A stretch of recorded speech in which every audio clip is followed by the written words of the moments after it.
Assalamualaikum, salam Malaysia Madani bersama-sama saya Sabrina Baas dalam Berita Pagi Sabah, edisi Jumaat 19 Januari 2024. Kita mulakan dengan perkembangan banjir di Beluran.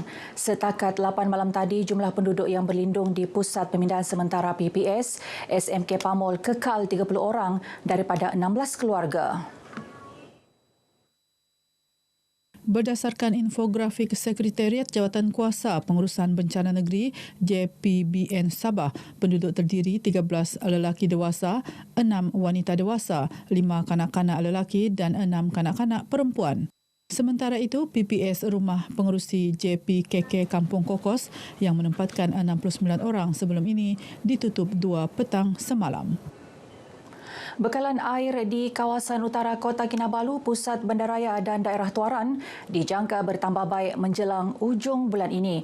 Ia susulan kerja pemasangan dan penyambungan paip di loji rawatan air Telibung 2, Fasa 2 dijangka siap sepenuhnya dalam masa terdekat. Timbalan Ketua Menteri Datuk Insinyur Shah Helmi Yahya berkata, apabila siap kelak, tambahan isi padu air ke sistem agihan bekalan air sedia ada boleh mencapai 130 juta liter sehari.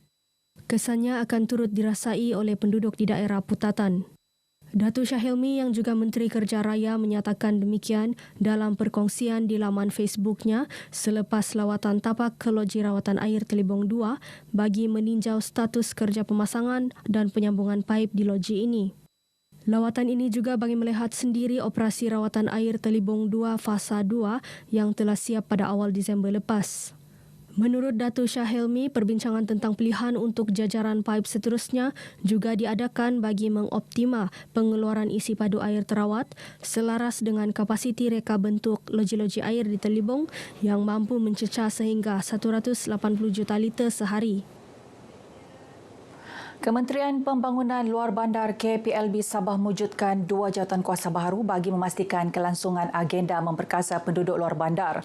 Jawatankuasa itu terdiri Jawatankuasa Pemandu Program Pembangunan dan Jawatankuasa Pemantauan Program Pembangunan yang masing-masing dipengerusikan Menteri KPLB Sabah Datuk Zahid Jahim dan Setiausaha Tetap KPLB Datuk Nurlijah Danin.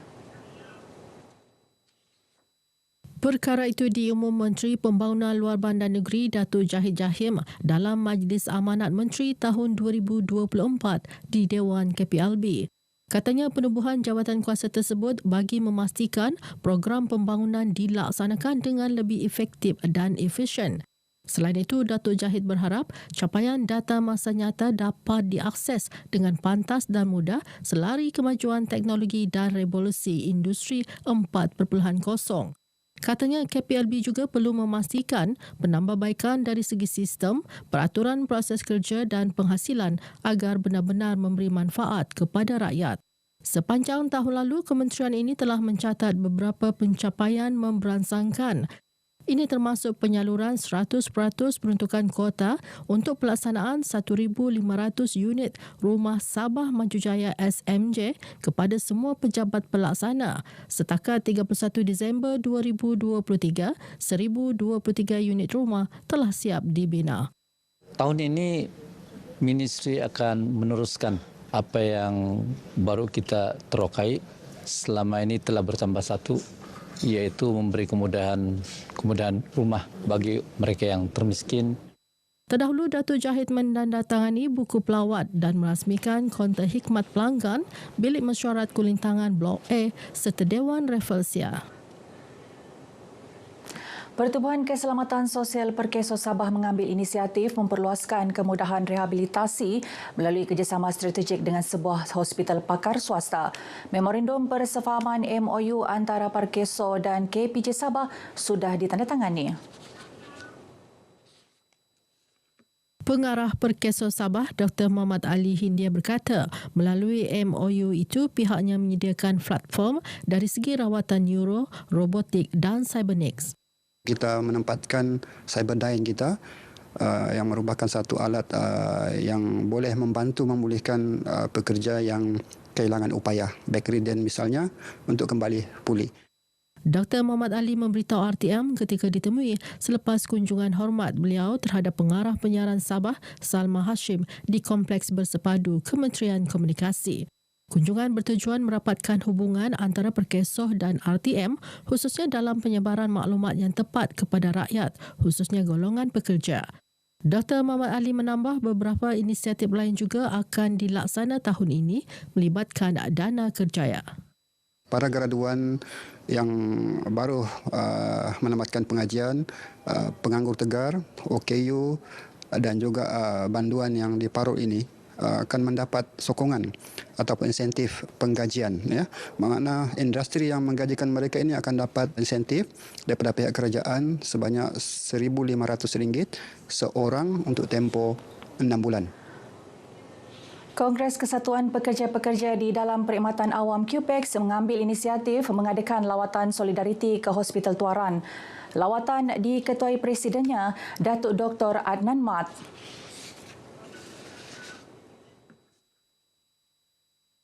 Demikian disuarakan Pengarah Jahins Jumain Abdul Ghani selepas Majlis Amanat Pengarah Jahins di Wisma Muiz.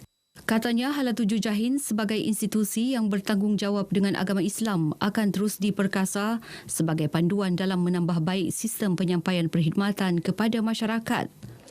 Pertama, kita perkasakan laman web. Yang kedua, kita telah perkasakan dari segi digital, dari segi keperluan-keperluan seharian. Antaranya mendigitalkan pengurusan masjid, kutipan kewangan masjid seharian dan mingguan dan bulanan sebagaimana saranan Yang Berhormat Datuk SKN. Begitu juga dengan isu-isu seperti persempadanan karya. Jumain turut menzahirkan rasa gembira kerana orang awam memanfaatkan sepenuhnya perkhidmatan dalam talian iAdu untuk membuat aduan berkaitan jenayah syariah termasuk pemalsuan sijil nikah. Sempena majlis ini, Jumain turut melancarkan Kelab Kebajikan, Sukan dan Rekreasi Jahins. Warga kerja Jabatan Hal Ehwal Agama Islam Negeri Sabah Jahins diajak agar terus bekerja keras dalam memastikan jabatan kekal relevan sesuai peredaran masa. Ini kerana tahun 2024 dan tahun-tahun akan datang merupakan tahun yang mencabar bagi jabatan berkenaan. Bercakap kepada pemberita, Datuk Dr. Adnan berkata, lawatan bertujuan memberi kata-kata semangat kepada petugas hospital yang terjejas akibat isu tular di media sosial mengaitkan kes kematian seorang pemuda dengan kecuaian pihak hospital bulan lalu. Datuk Dr. Adnan berpendapat kes seumpama tidak wajar dikongsikan di media sosial sehingga menjejaskan semangat petugas hospital. Beliau sebaliknya menyarankan agar pesakit memaklumkan gejala yang dihadapi dengan tepat untuk memudahkan pegawai perubatan memberikan rawatan awal yang sesuai berdasarkan gejala dialami. Ibu bapa dan guru disaran memberi galakan dan sokongan padu kepada anak-anak untuk menyertai aktiviti anjuran pihak sekolah terutama berkaitan akademik dan sukan. Galakan seumpama diyakini mampu memberi keyakinan kepada pelajar untuk mencuba bakat masing-masing.